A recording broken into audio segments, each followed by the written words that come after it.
baik itu di Instagram, Facebook, Twitter nih Mbak Indah. Nah, kebanyakan itu pertanyaannya itu teknis ya. Nah, salah satunya itu saya bacain ya. Katanya nih, kami sudah menyelesaikan pendaftaran dan meresum katanya. Namun ada dokumen yang salah dan atau belum diupload. Nah, misalkannya nih foto yang diuploadnya tuh merah, nah tapi seharusnya itu biru. Nah, bagaimana mekanisme untuk memperbaiki hal tersebut? Itu gimana tuh Mbak Indah jawabannya tuh? Ya, baik. Jadi gini ya, kalau di tenaga non ASN sudah melakukan pembuatan akun, kemudian melakukan pendaftaran, mengisi data, riwayat pekerjaan, kemudian dia resum dan submit, itu sudah tidak bisa lagi mengupdate. Tetapi kita di sistem sediakan sebetulnya di sisi instansi untuk meriset lagi. Cuma nanti berarti tenaga non-ASN-nya harus kontak langsung ke instansi untuk melakukan riset. Tetapi yang perlu digarisbawahi adalah kalau kesalahannya seperti pas foto. Pas foto itu memang di awal kita dituliskan harus latar biru. Tapi ternyata banyak yang upload latar belakang merah. Nah, jadi akhirnya untuk pas foto kita bebaskan selama memang fotonya formal ya. Jadi masih boleh untuk background kita nggak cek gitu.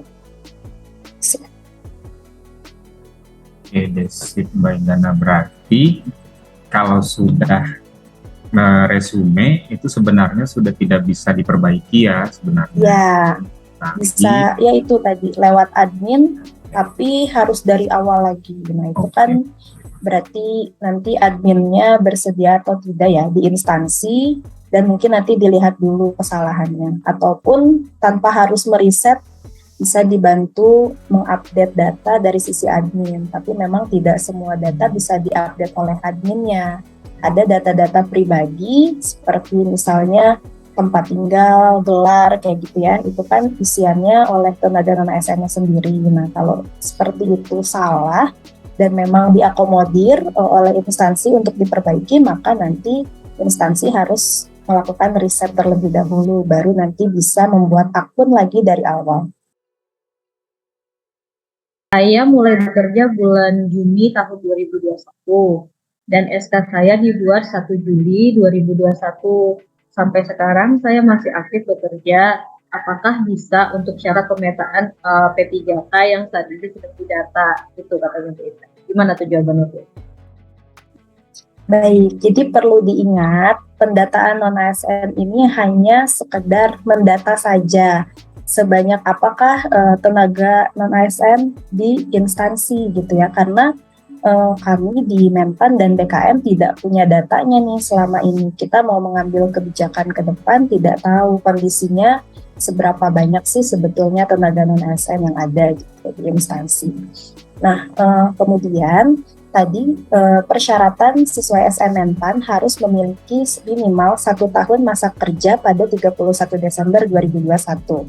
Berarti kalau SK-nya atau mulai bekerjanya hanya 1 Juni misalnya tadi ya, 1 Juni atau 1 Juli 2021, maka belum memenuhi persyaratan minimal 1 tahun masa kerja per 31 Desember 2021. Nah, kalau seperti itu, walaupun masih aktif sampai sekarang, berarti tidak bisa dilakukan pendataan dulu. Tetapi jangan khawatir, nanti kalau misalnya kita membuka seleksi P3K atau CASN gitu ya, selama memenuhi syarat lowongan, nanti ketika seleksi dibuka itu tetap bisa mendaftar. Jadi untuk sampai saat ini belum ada kaitannya dengan seleksi CASN yang akan datang.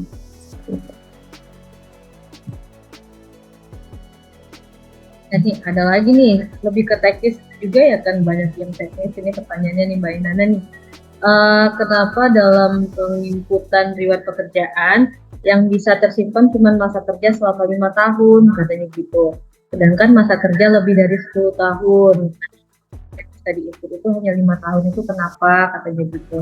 Dan banyak juga nih sobat-sobat BKN ini yang inputnya hanya 1 tahun riwayat kerja. Nah, itu banyak juga itu yang telepon ke BKN ya, tanya juga di media sosial, karena dia lupa untuk upload yang tahun-tahun sebelumnya, gitu. Namun dia sudah melakukan submit atau resume. Nah, itu gimana itu, Mbak Indah? Ya, baik. Jadi kenapa cuma 5 tahun? Itu memang alasannya sebetulnya kita pengen capture semua kalau bisa ya masa kerja. Tapi kan di setiap masa kerja itu kita perlu bukti SK, bukti pembayaran. Nah, 5 tahun aja tuh kadang mereka udah hilang gitu datanya. Makanya kita 5 tahun terakhir aja yang cukup. Dan alasan kedua memang kita tidak mau membebani storage ya, karena tenaga non ASN ini cukup besar jumlahnya, dan kalau satu orang aja satu file itu kan bisa maksimal 2 mega ya. Kalau dikalikan satu orang 5 riwayat dikali 1 juta dikali 2 mega, nah itu membebani storage yang cukup besar. Jadi memang kita batasi maksimal sampai dengan 5 riwayat. Kemudian kalau yang tadi kelupaan baru 1 riwayat, nah itu sama sih ya dengan yang pertanyaan awal tadi. Kalau instansinya bersedia melengkapi atau melakukan riset, itu bisa nanti kalau riset berarti tenaga non ASN-nya bisa membuat akun lagi dari awal dan seterusnya. Tapi kalau instansi bersedia melengkapi riwayatnya dengan mungkin tenaga non ASN-nya sudah membawa bukti-buktinya gitu ya, jadi udah diserahkan ke instansi, tinggal input, itu juga bisa. Kalau sekali lagi kalau memang instansinya bersedia.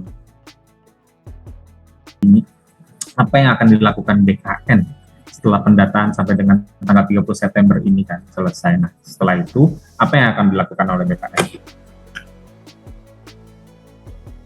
Baik, jadi kalau dari timeline di SMMPAN memang berakhir di 30 September ya 2022. Jadi tapi setelah didiskusikan ada timeline tambahan, jadi di 30 September itu kita sebut dengan prafinalisasi.